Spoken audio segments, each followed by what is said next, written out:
Ne diyor? Abi ne oluyor? Gökhan'la ben aynı takımdayız. Evet. Siz üçünüz aynı takımdasınız. Evet. Biz size her halükarda koyacağız yani. Nasıl Burada koyuyor? fark konuşalım.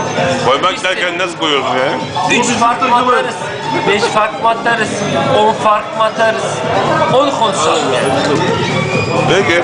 Beraberlik falan yok yani olayın içinde. Bunlardan melek geliyor. Bu senin partnerin. Bu da çek lan eli oradan. Çek lan. Bu rakip. Bu da rakip. Bir de bu rakip. Okey abi.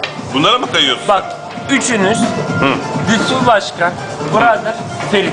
Evet. Gökhan'la ben aynı takımdayız. Evet.